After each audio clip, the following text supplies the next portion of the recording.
할렐루야.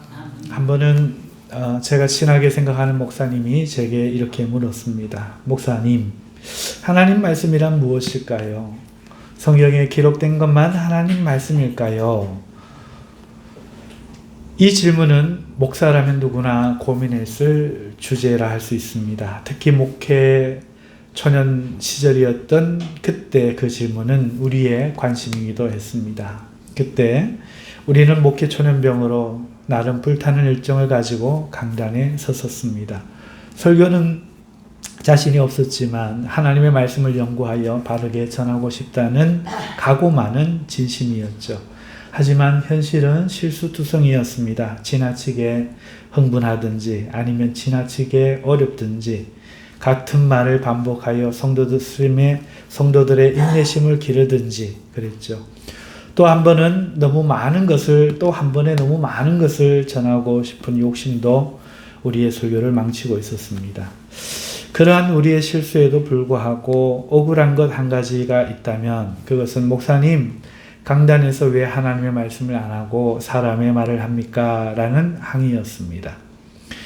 물론 설교가 아직 부족하다, 시간이 길다 이런 지적은 수용할 마음이 있는데 그래도 열심히 하나님의 말씀이라고 기도하고 준비해서 전했는데 사람 말을 한다고 할 때 얼마나 억울한지 모릅니다. 아마 그 목사님도 성도의 그런 지적을 들었기 때문에 이런 말을 하지 않았나 싶습니다. 성도가 하나님의 말씀이라 생각하는 기준, 그 기준은 무엇일까요? 그에 대해서 오늘 제가 생각하는 몇 가지 기준을 들어보고자 합니다. 여러분들도 그렇게 생각하시는지 살펴주시면 좋겠습니다. 첫째는 성경에 있는 하나님의 말씀만이 목사가 전해야 할 하나님의 말씀이라는 생각입니다. 예를 들어서 철학이나 정치, 사회 문제는 강단에서 전할 하나님의 말씀이 아니라는 거죠. 성경의 본문만 가지고 잘 풀어서 충실하게 설교하기를 원합니다. 어떤 분은 예화나 비유조차도 없었으면 하는 분도 있습니다. 딱딱할지라도 오직 말씀만 잘 풀어 설교해 주기를 원하는 겁니다. 그러니 세상 얘기나 인간의 감정이나 행복, 삶에 대한 이야기를 하면 그것은 하나님의 말씀이 아니라고 생각을 하는 것 같습니다. 둘째는 예화나 비유도 없이 유머 한 토막도 섞지 않고 오직 성경 본문만을 전한다고 해도 신학, 목사님이 설교 시간에 거론하는 신학은 하나님 말씀이 아니라 생각하는 분도 있습니다. 성경 말씀은 이것이 유일한 해석이다 라고 딱 집어 말하기 어려운 점이 있어요. 기독교의 그 분열된 역사는 이를 잘 증명하고 있습니다. 속사도들과 초기 교부들 뿐 아니라 그 이후 모든 기독교 역사는 분열이었습니다. 기독론 논쟁으로, 삼위일체 논쟁으로, 성찬과 성례 논쟁 등으로 수많은 의견이 분열했고 충돌했습니다. 그런 분열은 교회로 하여금 동방교회, 서방교회로 나뉘게 했고 또 그 서방교회는 개신교와 가톨릭으로 나뉘었죠. 심지어 개신교도 루터교, 장로교, 침례교, 감리교, 성결교, 오순절교단, 최근에는 형제교회 등이 있습니다.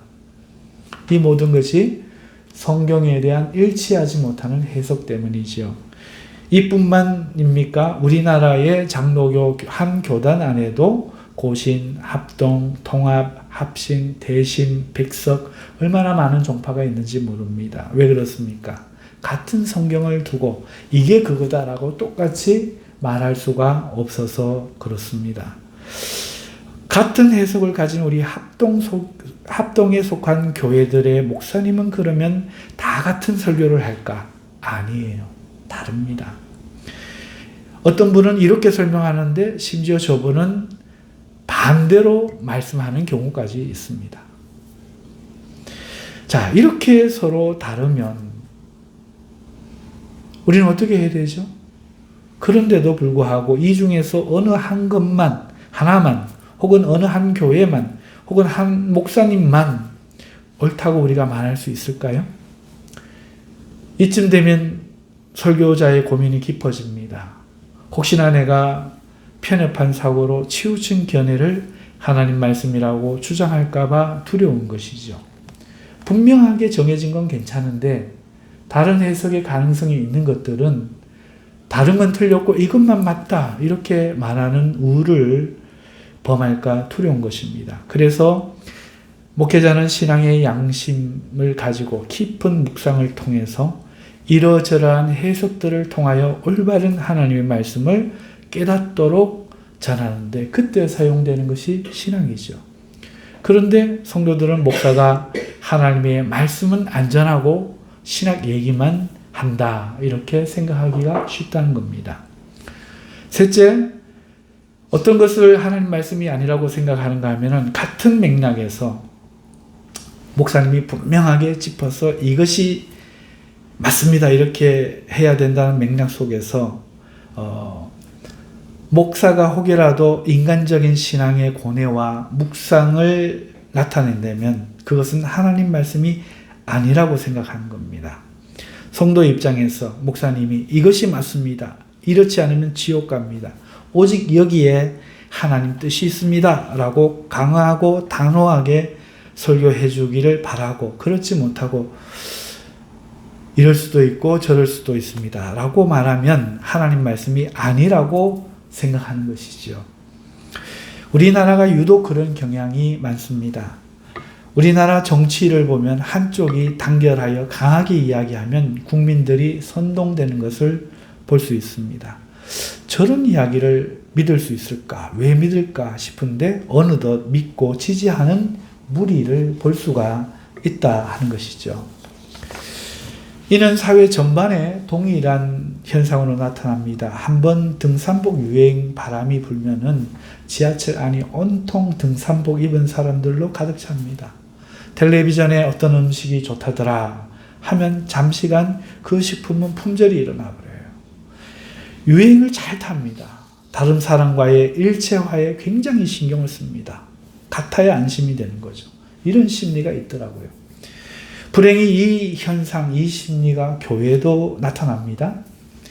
누가 강하게 이것만이 진리라고 주장을 하면 한국 사람은 주장이 약한 사람과 주장이 강한 사람 중에 주장이 강한 사람의 주장을 더 신뢰감 있게 느끼게 되는 것 같습니다. 그를 추종하는 사람들이 많으면 그것이 진실이어서 그렇다 이렇게 믿게 되는 것 같아요. 그래서 강한 메시지로 설교하는 목사님들 교회가 대형교회로 부흥합니다. 목소리가 웅얼웅얼하는 목사님보다는 또렷하고 분명하고 그리고 이럴 수도 있고 저럴 수도 있고 이런 설교보다는 이거는 이래서 이렇습니다 라고 하는 설교가 더 어필이 되는 것이죠. 그리고 많은 사람이 모이는 것을 보고 그것을 보고 또 신뢰가 가서 더 몰리는 것이죠. 아무리 목사님 설교가 좋다고 하더라도 개척교회에는 상대적으로 수가 적으니 그 이유 때문에도 믿음을 못 갖는 성도들이 많아요. 많은 사람들이 다니는 교회가 왠지 믿을 만하다 이런 생각이 드는 거죠. 혹여라도 개척교회 중에 성장하는 교회가 있다면 그 교회 목사님을 보면 대부분은 굉장히 강한 메시지를 전하고 또 확신에 찬 모습을 보이는 경우 그런 경우에 성공합니다. 이렇게 하면 됩니다. 저렇게 하면 됩니다. 내가 기도해보니 어떻더라 이렇게 강하게 이야기하는 경우에 신뢰감을 느낀다는 거죠. 이것은 이단에서도 더 강하게 나타납니다. 실제로 이단들의 교주는요 아주 뻔뻔할 정도로 단호하게 말을 합니다. 자신이 하나님이라, 자신이 재림 예수라 이렇게 말도 안 되는 소리를 하는 거죠. 그것도 아주 강력하게 합니다. 그런데 그렇게 하니 그를 추종하는 세력이 있고 또 그 추종은 아주 강력합니다. 그들은 교주가 옳다라고 한 목소리로 말합니다. 이에 많은 이들이 추종하는 사람들을 보면서 또 추종하고 그 사람들이 모인 것을 보고 많은 사람들이 저 집 맛집이구나 하는 심리와 마찬가지로 그 이단들에게 몰린다는 겁니다. 모두가 맞아 하면 나도 맞게 생각이 드는 거죠. 심지어 그것이 얼마나 강한지 교주란 자의 말로 할 수 없는 부도덕한 모습을 보거나 상식적이지 않은 것을 강요당할 때도 쉽게 깨닫지 못합니다. 한국 사람 몸에는 신이 선포하는 하늘이 왕을 세웠다는, 왕은 하늘이 내린다는, 양반과 상놈은 타고난다는 오랜 DNA가 사실 그런 명분을 주장하는 사람들에게 있지 않나 저는 생각합니다. 예전에도 보면은 왕은 짐이 하늘이 노라 막 이러면서 아주 단호하게 이야기했고, 상놈 주제에 그러면서 아주 단호하게 이야기했고, 그렇게 그것을 굳게 신념처럼 믿었습니다. 늘 단호했죠. 그리고 그 단호함으로 다스렸습니다. 그래서 우리는 단호함에 고개를 숙이는 DNA가 잠재되어 버린 것입니다. 여러분, 여기서 저의 편을 보십시오. DNA가 잠재되어 버렸다 하지 DNA가 생긴 것이 아닌가 추정한다 이렇게 말하지 않습니다. 그렇게 말할 경우 여러분 어떻게 느끼시겠어요? 목사가 DNA가 생겨버렸습니다 하는 것과 생길 수 있지 않겠습니까? 하는 말은 신뢰감에서 벌써 차이가 난다는 것이죠. 그래서 이렇게 말하는 설교, 이렇게 말하는 것은 하나님 말씀이 아니라고 여기는 겁니다.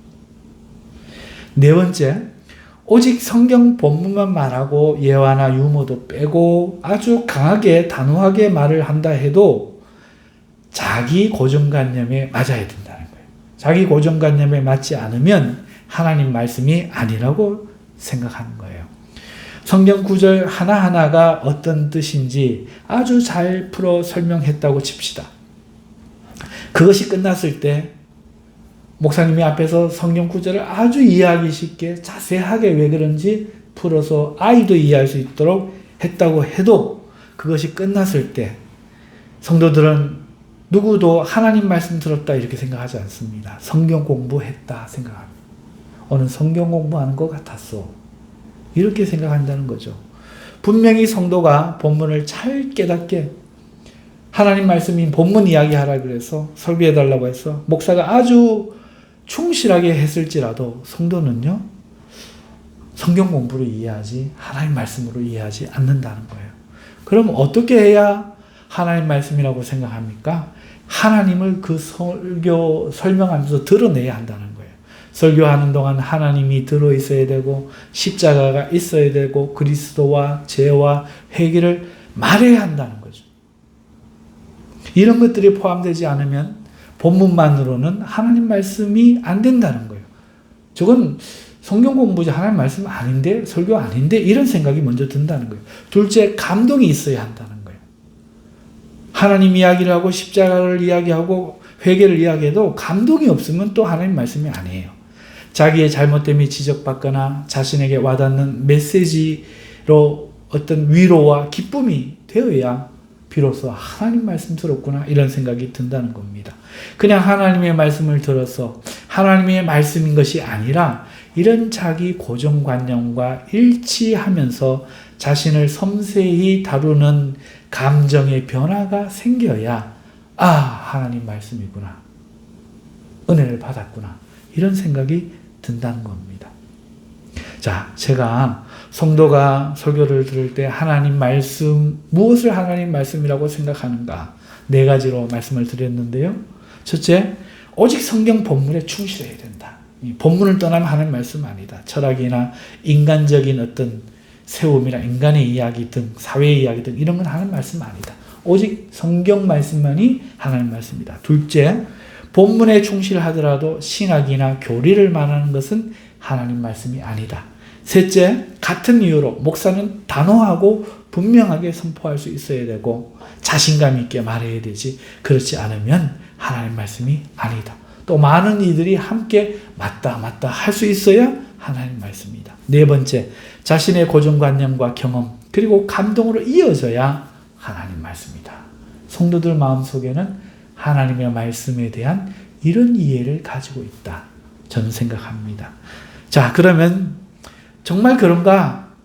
이 네 가지를 잊어버리기 전에 얼른 성경과 제가 한번 비교를 해보겠습니다. 첫째, 먼저 예수님께서는요, 하나님과 하나님 나라에 대해 말씀하실 때 비유를 많이 사용하셨어요. 예수님은 구약 성경을 몇 번 인용은 하셨습니다. 하지만 그 인용한 것조차도 그것이 나를 말하는 것이다 라는 것을 증거하기 위함이거나 너희가 틀렸다 하는 것을 인용하기 위해서 인용하셨을 뿐, 천국과 하나님에 대해서 말씀하실 때는 대부분 비유를 통해 말씀하셨습니다. 여러 가지죠. 그물, 공중에 나는 새, 들의 백합, 씨 뿌리는 비유. 구약 성경 갖고 말씀하시지 않고 자연에 있는 것들을 그냥 말씀하셨죠. 그래서 유대인들은 아무리 예수님께서 그 능력을 나타내셔도 예수님이 구약을 공부한 적도 없고 바리새인과 서기관들처럼 그것을 가지고 풀어 말씀하시는 것이 아니기 때문에 신뢰를 못했고, 심지어 그것을 확인하고자 성경에 있는 것들을 예수께 물어서 정말 성경을 바르게 알고 있는지 늘 시험하려고 했었던 것이죠. 하지만 우리는 예수님이 하셨던 수많은 얘기들, 곧 들의 백합 하나, 공중 새의 비유를 들으면서 하나님이 이와 같이 너희를 돌보신다거나 씨 뿌리는 비유를 통해서, 밭가는 비유를 통해서, 돌아온 탕자의 비유를 통해서, 잃어버린 드라크마 비유를 통해서, 달란트 비유를 통해서 모두를 하시는 하나님의 말씀 모두를 우리는 하나님의 말씀으로 믿습니다. 이 모든 비유에 구약의 하나님 말씀인 성경은 없는데도 우리는 분명 믿고 의심하지 않는 줄 믿습니다. 이로 보건대 하나님 말씀이란 성경 본문을 말하는 것이 아니라 하나님의 뜻을 드러내는 모든 말씀이 하나님 말씀 아니겠습니까? 따라서 설교 시간에 무엇을 말하건 그것이 하나님을 바르게 드러내고 성도로 하여금 깨닫게 하며 믿게 하며 회개하게 하며 용기를 갖게 하며 하나님의 사람으로 진리 위에 서게 만든다면 그것이 하나님 말씀 아닐까요? 두 번째, 비교할 것은 기록된 성경 66권은요, 방대하고 교훈으로 기록된 것이 아니라 어떤 이야기, 그리고 시, 또 묵시, 그리고 지혜 같은 잠언서, 이런 문학적 여러 기법으로 기록되었습니다. 그리고 창조부터 재림까지 이 세계의 전 역사를 포함하며 특별히 구약 백성의 역사를 다루고 있습니다. 그리고 신약 백성들의 모습을 담고 있지요.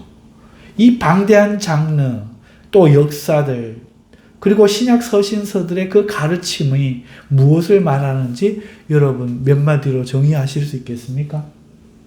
한번 읽는데도 1년 걸린 사람이 있고, 한번 읽는데 10년 걸리는 사람도 있어요. 그래서 생긴 것이 교리예요. 성경이 말하고자 하는 것이 뭐냐? 성경의 핵을 이루는 핵심이 뭐냐? 뼈대가 무엇이냐? 우리는 무엇을 알고 믿으며 어떻게 살아야 하느냐? 이것을 성령께서 교회들을 통하여, 은사를 주신 분들을 통하여 그 중심 사상을 드러낸 것을 우리는 교리라 합니다. 주기도문, 사도신경을 포함하여 중세에 만들어진 신앙 고백서들이 그것입니다. 교리는 그렇기 때문에 이 교회에서 정말 중요한 거며, 교리는 결코 성경 외에 다른 것이 아니라 성경 중에 성경이라 할 수 있는 겁니다. 또 신학은 우리로 하여금 성경을 알게 합니다. 예로 신약 성경의 서신서를 들어봅시다. 최초로 그것이 쓰여졌을 당시 서신서, 바울 서신이라든지 이런 서신이 쓰여졌을 당시 그것을 받아 읽는 독자가 분명히 있었습니다. 또 그걸 쓰는 이유도 있었죠. 따라서 쓰는 자나 읽는 자가 그 내용을 알았을 것입니다만은 우리는 2000년 뒤에 태어난, 그것도 한국에 태어난 사람들로 그들과 상당한 거리가 있어서 그대로 이해함에 장애가 있다 하겠습니다. 예를 들어서 한국인은 한국인의 정서가 있지 않습니까? 그리고 우리는 그 정서를 반영하여 글을 쓰죠. 그리고 읽는 사람은 그 정서를 바탕으로 읽고 이해할 수 있습니다. 한국 사람인 경우에. 하지만 외국인은 어떻습니까? 당연히 한국의 정서를 모르니 한국에 대한 글을 읽으면 어느 정도 이해할 수 있지만 충분하다, 완전하다 할 수는 없는 겁니다. 성경도 마찬가지로 유대인의 정서, 또 당시 사용하던 언어의 문학적인 구조 등이 우리가 읽는 성경에 담겨 있습니다. 예를 들어 예수님이 니고데모에게 물과 성령으로 거듭나지 아니하면 하나님 나라를 볼 수 없다 말씀하실 때 한국 정서에서는 물과 성령 사이에 물과 이 그리고를 물 더하기 성령, 물과 함께 성령으로 이렇게 이해합니다만은 헬라어에서는 이 그리고가 그러나를 비롯해서 곧, 다시 말해 이처럼 이런 다양한 뜻이 있습니다. 그러니 그 말씀을 다시 해석해 보면은 물, 다시 말해 성령 이렇게도 해석이 되고 혹은 물, 곧 성령으로도 해석이 됩니다. 그러니 우리는 물로도 거듭나야 되고 성령으로도 거듭나야 된다. 그래서 교회 세례도 받아야 되고 성령 세례도 받아야 된다. 이렇게 엉터리로 해석하는 사람들이 있습니다. 오순절이 대표적이죠. 그런데 헬라어 원어로 보면은 물, 곧 성령으로 거듭나야 된다. 이런 뜻인 거예요. 동시에 이 말 안에는 창세기 1장 2절이 모티브가 되어 있습니다. 창세기 1장 2절은 뭔가 하니까 땅이 혼돈하고 공허하며 흑암이 깊음 위에 있고 하나님의 영은 수면 위에, 물 위에 운행하십니다. 이것을 모티브로 말한다는 거예요. 유대인들에게 주어졌던 최초의 성경 이 창세기의 말씀은 하나님의 성령이 물 위에 운행하셨다. 그래서 세상이 성령으로 창조되었다. 이걸 말하고 있는 거예요. 이런 이해 속에서 유대인들의 이 이해를 바탕으로, 이 정서를 바탕으로 예수님이 물 곧 성령으로 거듭난다라는 말씀은 니고데모에게 신약 백성의 이 거듭남, 하나님의 창조도, 하나님의 성령의 역사로 창조되어지는 일임을 말씀하고 있는 거죠. 근데 한국말로 들으니 물과 성령, 교회 세례와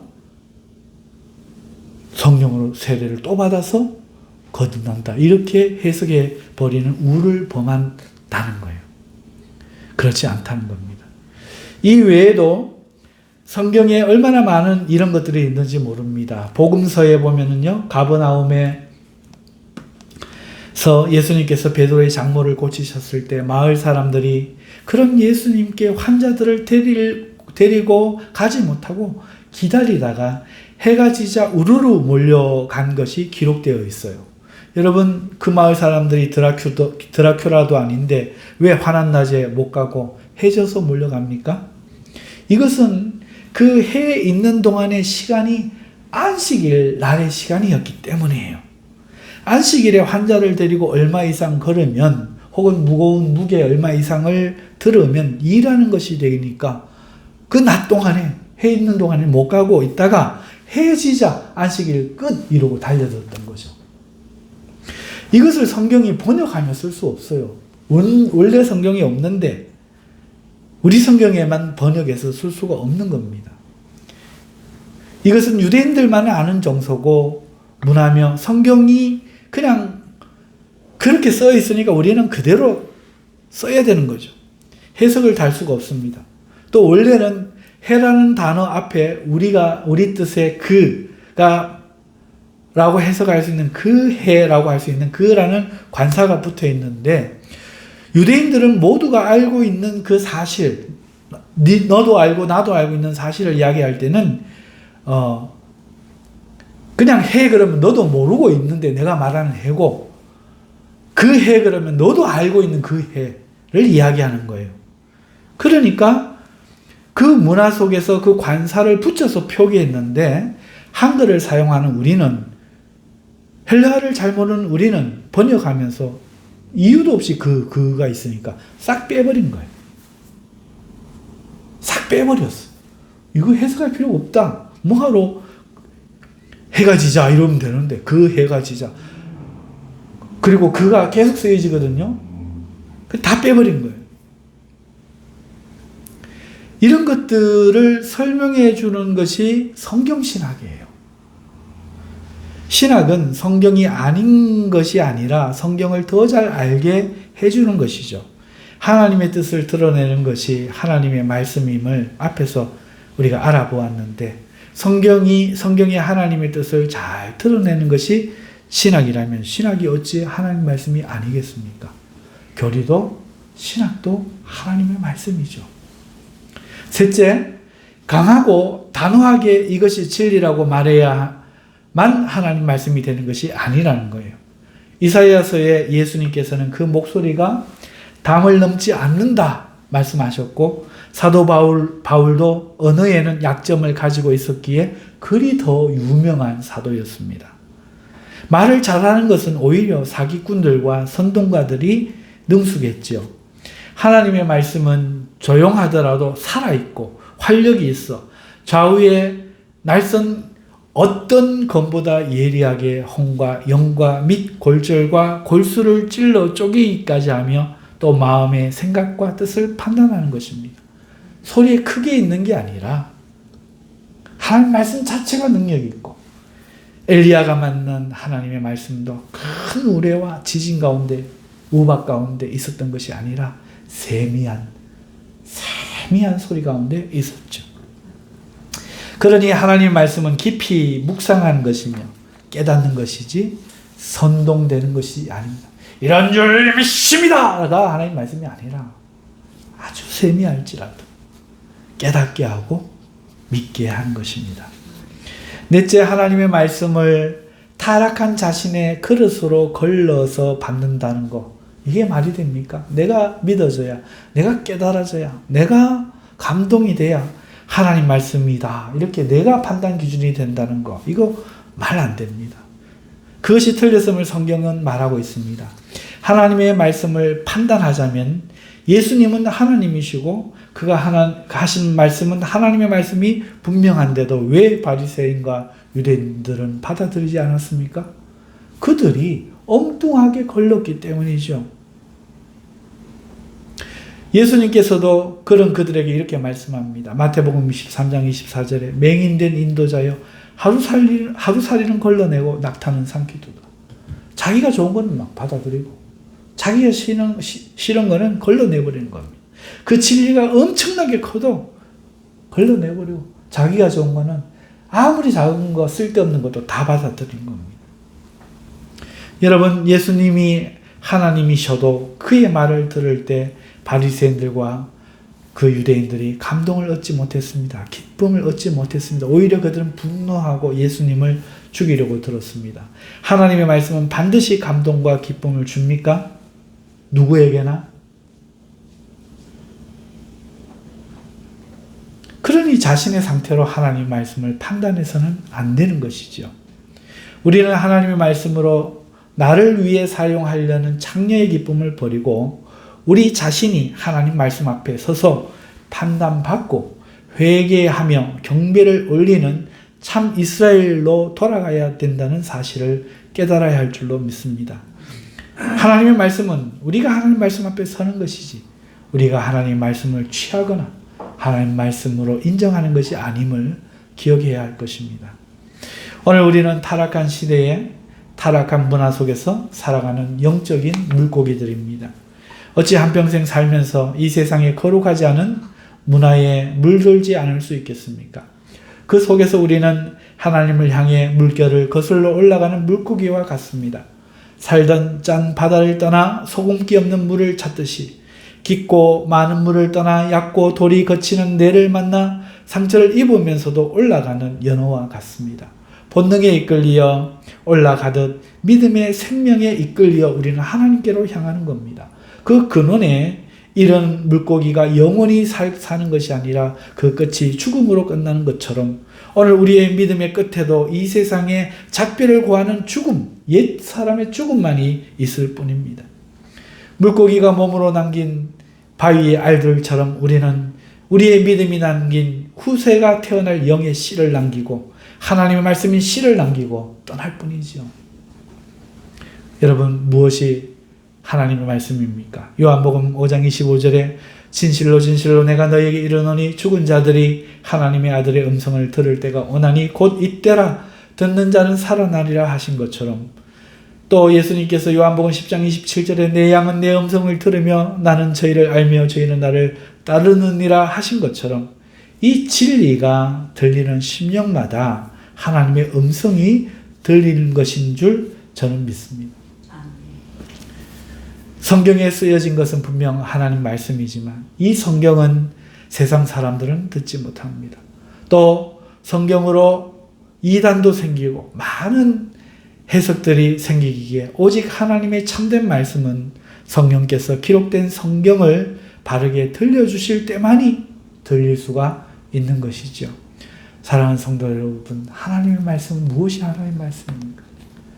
하나님의 말씀을 기록한 이 성경과 그 성경을 바르게 우리에게 들려주시는 성령님의 역사가 살아계신 하나님의 말씀이고, 우리가 그것을 들을 때 우리의 영이 살아나고 믿음이 생기고 주님을 향하여 나아갈 수 있는 힘을 얻는 줄 믿습니다. 결코 우리 자신도 아니고 목사님의 말하는 웅변과 말 잘함도 아닙니다. 많은 사람들이 지지한다고 해서 그것이 옳은 것도 아닙니다. 우리는 오직 성령님을 따라 우리에게 길이 되신 그 예수님의 그 진리를 조명해 주심을 따라 오늘 우리는 이 세상을 거슬러 올라가는 말씀을 찾는 우리 모두가 되어야 하겠습니다. 기도하겠습니다. 거룩하신 하나님 아버지, 감사합니다. 주의 말씀 가운데 오늘 우리를 붙들어 주시고 하나님의 말씀이 심령 속에 들리는 것을 확인하는 복된 성도들 다 되게 하여 주시옵소서. 예수님의 이름으로 기도하옵나이다. 아멘.